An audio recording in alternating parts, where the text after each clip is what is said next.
Hey, what is up, guys? This is Your Source, and I wanted to do a video, actually a video series that I was just thinking about. And the video series that I'd like to talk about is, I'm going to call it Esk8 Education. And in this series, I just wanted to talk about some different subjects related to Esk8. And if you guys have some ideas, I'd love to hear your comments below. But today, our episode will focus on money saved versus fun earned. Okay, so why are we talking about this subject? Well, a lot of electric skateboard companies will market their skateboard as one of the features being that you will save money on transportation costs by replacing your transportation with the use of an electric skateboard. Much like this one, this Cali NYC board, which is an absolute monster. I did a little brief review on it already. I'll do some more. And today we're going to be filming quite literally on this Cali board. But is it true that you'll actually be able to save money when using an electric skateboard? Well, it is possible, but there's a lot of factors to consider. So first off, what are ways to save? Well, there were basically three ways that I thought of.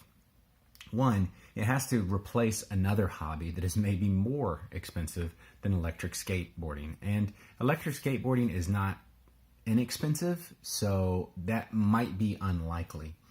The other option is that you use your electric skateboard to make money. Maybe you use it to do a delivery service like Uber Eats or something like that. We're not going to talk about either one of those too much, because what we're really focusing on is the third way and the most common way that's marketed to save you on transportation cost. So for that to actually work, you have to consider something else, and that's where to ride. So where would you actually ride an electric skateboard in a place that would be feasible to replace transport? It's not going to be in the country, I'll tell you that, because even with skateboards that have an incredibly long range, like take some of the Metro boards that can have at least a 40-mile battery, or even this Cali board that can do 20 miles or more, you likely will not ride that far on an electric skateboard. So if you do, you're going to probably regret it, because your feet are going to be really tired. Also, you have to think about the roads that you're riding on. No matter how fast your board is, like a Cali board can do up to, I think, about 35 miles per hour plus, but cars go way faster than that. That's slow in a car. So if you ride this on a highway, you're probably going to endanger your life, and I would not recommend it. So if you're in a country setting, this is, again, for trying to save money. We'll just go ahead and delete that. You have to be either urban/city.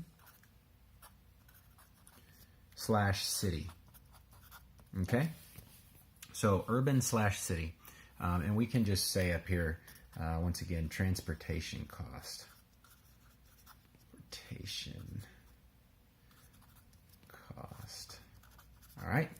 So it has to be urban or city. And I will say that I have saved money on cab fare when I brought my board to the city to do work. But, you know, train ticket to get to the city still costs money. Also, if you are not a city dweller and you bought an electric skateboard, likely you're going to want to ride it. And if you bought an electric skateboard and you are a city dweller, likely you're going to want to ride it. In the city, you probably have a lot of places to ride. In the country, you may or may not. And hence you may spend more money driving to a place so that you can ride your electric skateboard. So that's more cost right there. Now, another factor is the weather. Now, I will tell you right now, basically any type of precipitation will be a no-go for electric skateboarding. So you got snow, you got rain. Those are probably the two most common. You also got, sleet. I mean, you don't even want to be outside in that. So all of these factors basically will cut out trying to use this for transportation. And the reason for that is, one, most boards are not waterproof. Now, some of them are pretty close, or they have a high rating, and so maybe you can ride them on wet streets, things like that, after it's just rained, or maybe it's snowing just a little bit. But the thing is, if you get your tires wet, if they're street tires, regular skateboard urethane wheels, once they're coated in moisture on dry pavement even, it takes a while for them to dry. Not long, but it's long enough to, if you wanted to try to take a turn, that you would slide and fall. So it's also very dangerous. Not to mention the fact that even if you had a board with all-terrain wheels, completely waterproof, you're going to hate riding through the rain. I mean, people don't ride their motorcycles in the rain if they can possibly avoid it. It's horrible. You wouldn't want to ride a bike in the rain. It's horrible. So any of these factors basically disqualify you from saving any type of money. Okay? So you also have to think about one other factor of weather, and that is the cold. The cold. Now, if it is cold, you will not enjoy riding your electric skateboard.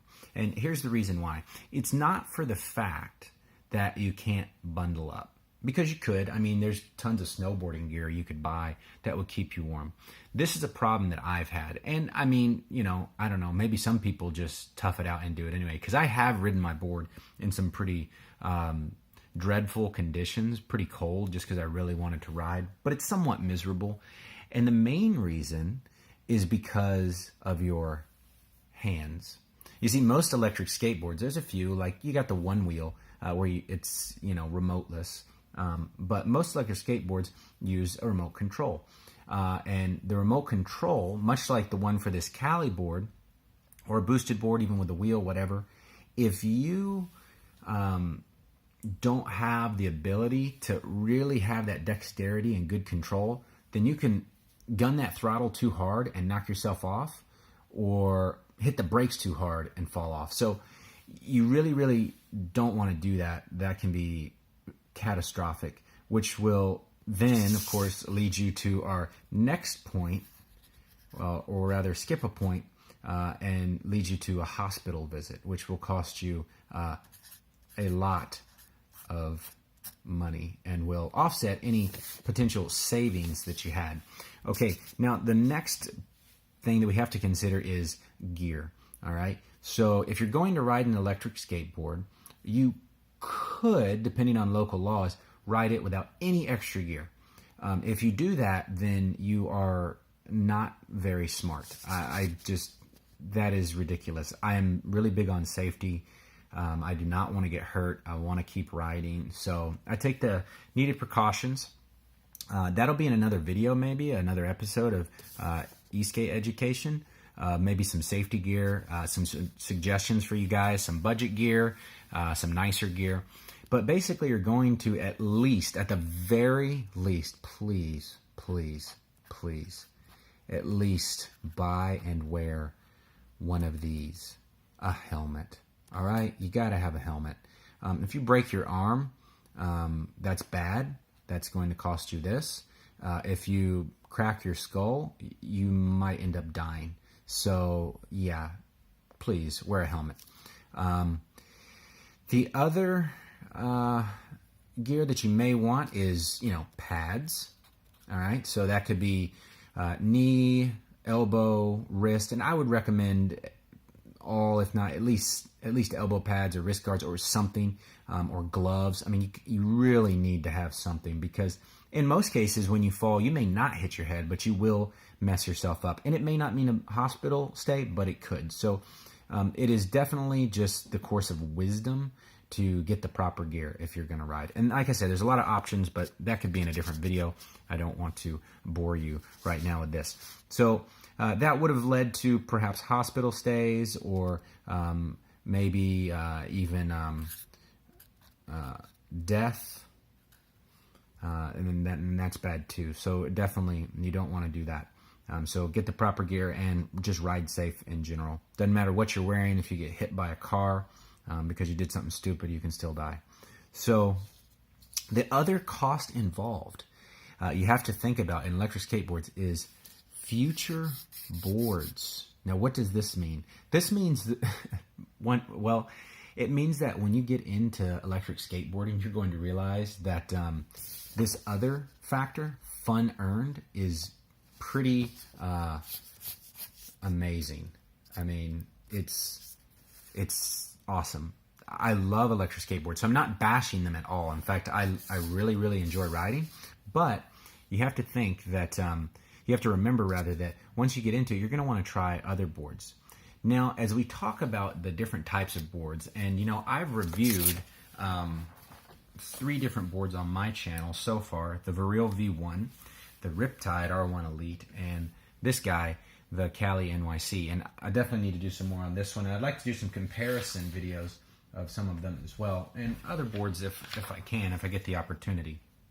But let's just take, just for a moment, a few scenarios, because we're talking about money saved versus money earned. And this is more or less taking a lot of these things into consideration. We're going to kind of leave gear out of this. We'll just really look at the boards themselves. Okay, so this is a chart. And then just take this with a grain of salt. I mean, this is kind of for fun, right? So it's not like it's a scientific study or anything. I just thought it would be kind of fun to do. So we have fun earned versus money spent chart. Okay, so what I'm doing here is I'm going through basically 1, 2, 3, 4 different scenarios, as you can see. Now, this scenario number 1, this is if you bought a budget board. Okay, so that's going to be like the Viril, the Wowgo, Meepo, Onboard, Timo. There's others. And I wouldn't recommend ones like really cheaper than those boards, because they're just so weak that anyone who wants to e-skate because you are a board sport enthusiast, the other boards will bore you very quickly. You might as well just ride a regular longboard or skateboard or something like that, because they just will not be powerful enough for an adult to actually be pulled around the way that they want. Okay, they won't have enough power, so don't even waste your time with those, in my opinion. This is all just my opinion, by the way.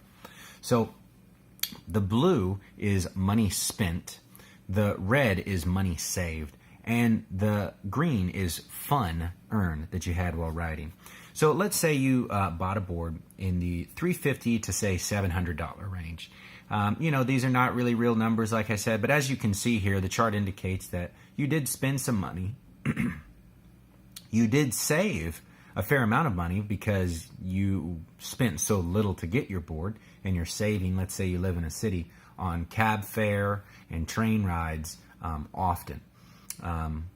But just keep in mind, of course, with that transportation, once again, even in a city like New York, if you're riding long range, likely you're going to take a train at some point. So, it's not going to cut out all your transportation costs. All right, so that's scenario 1. Now, scenario 2 is where you've realized, I want to try something faster, something better, or maybe your original purpose, you went for more of a mid-range board.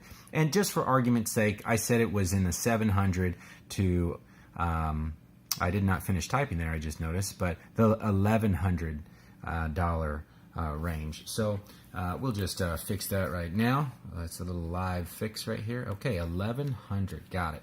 All right, so the $1,100 range. Now, there's a variety of boards here that you could buy at that price as well.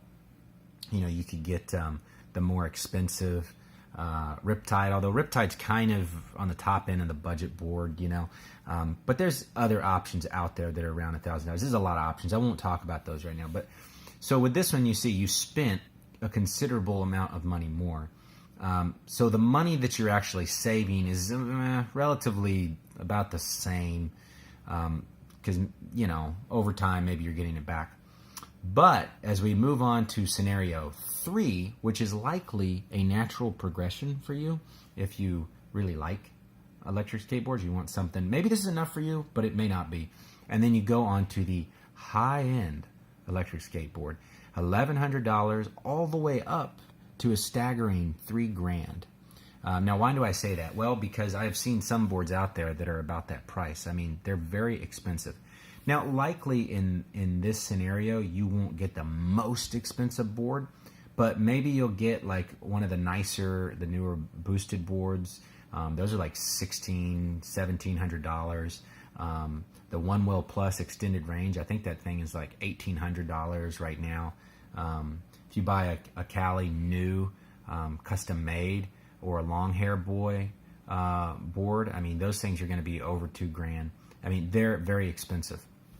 So now in some applications, this may shoot up your money saved because you would use it even more, maybe. But likely what's going to happen is it's going to stay about the same, and then you have your money spent, so you spend a lot of money. But you'll notice that with each board, the fun is increasing. So that's good. And that's kind of part of it anyways, right? Now, the fourth and final scenario, you can see it encompasses all boards, because there is a chance that you may start at this end and then work your way all the way up, accumulating all boards. Now, with this one, I just kind of did an average of, like, let's say you spent about $500 on your first board, you upped it to $900 on your second board, and then you went all out for something that you really wanted and spent just a little over $2,000 for a board. And that equals a staggering $3,600. So you can see by our chart that your money spent has skyrocketed, as has your fun. However, unfortunately, your money saved has gone into the red, negative numbers. So you've spent a lot of money. So what are the lessons that we've learned today? Well, we've learned that most likely you will not save money with an electric skateboard for a few different reasons. One, they're rather expensive anyways. And another reason is a lot of it is dependent on where you live and the weather. So you can't even use it year-round in most scenarios. However, there are other factors involved, such as additional gear that you would purchase if you end up hurting yourself, a hospital stay. But the fun earned does, in a lot of cases, maybe outweigh the cost. That is more dependent on the person. That's, subjective to the user. So, I'm not discouraging electric skateboards in any way. In fact, I love them. I think they're awesome. However, the idea of using it as your main form of transportation alternative, depending on where you are, for most people, it likely just won't happen. So don't get your hopes up on that. If you live in the city and you do your best to use it as a form of transportation, honestly, you seriously can save a lot of money. But once again, you're probably going to spend a lot of money as well. So it can kind of be a wash. Now, there are a few ways around this. You can do a few different things. You can help yourself out by saving some money by doing DIY. So, maybe you build your own board. That could save a fair bit of money, but you're going to want to make something good, and you may have some trial and error, which costs a lot of money. The other option is to buy a used board that's still in good condition. That can be really good. And then the other is buy and sell. Okay? So this one right here is probably going to be one that you have to be disciplined and stick to if you want to upgrade, try different boards. You just don't need a huge collection of boards. Maybe you want an extra board for a friend. Maybe you like to collect them. That's fine. But if you're looking to save money, or not spend too much money, that just won't happen if you are accumulating boards. So that kind of wraps it up here. Like I said, it's all not really a real thing that you're going to save a bunch of money with an electric skateboard, but you definitely will have a ton of fun. So I hope you guys like this video. I know it's kind of long. Thanks for sitting through it. If you don't like it or you don't like this series, you feel free to let me know. I may discontinue it, but at any rate, I hope you guys have a great day and take care. Ride safe.